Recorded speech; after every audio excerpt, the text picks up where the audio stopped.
The Epistle of James, New King James Version.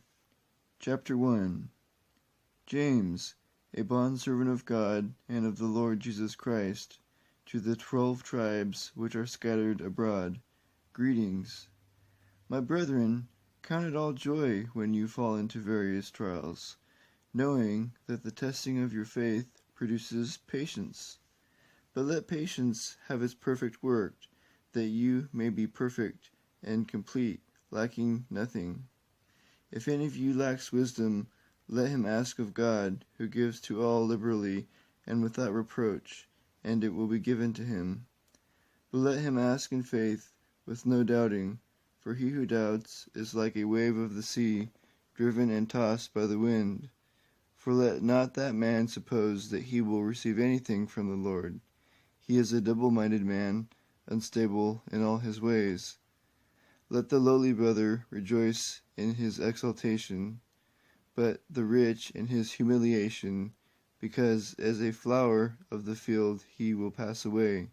For no sooner has the sun risen with a burning heat than it withers the grass, its flower falls, and its beautiful appearance perishes.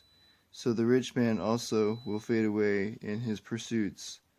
Blessed is the man who endures temptation, for when he has been approved, he will receive the crown of life which the Lord has promised to those who love him.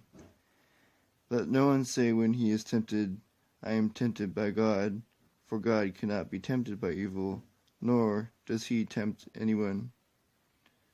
But each one is tempted when he is drawn away by his own desires and enticed. Then, when desire has conceived, it gives birth to sin, and sin, when it is full grown, brings forth death. Do not be deceived, my beloved brethren. Every good and every perfect gift is from above, and comes down from the Father of lights, with whom there is no variation or shadow of turning.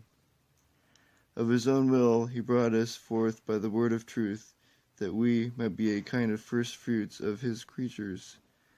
So then, my beloved brethren, let every man be swift to hear, slow to speak, slow to wrath. For the wrath of man does not produce the righteousness of God. Therefore lay aside all filthiness and overflow of wickedness, and receive with meekness the implanted word, which is able to save your souls. But be doers of the word, and not hearers only, deceiving yourselves. For if anyone is a hearer of the word, and not a doer, he is like a man observing his natural face in a mirror. For he observes himself, goes away, immediately forgets what kind of man he was. But he who looks into the perfect law of liberty, and continues in it, and is not a forgetful hearer, but a doer of the work, this one will be blessed in what he does. If anyone among you thinks he is religious, and does not bridle his tongue, but deceives his own heart, this one's religion is useless.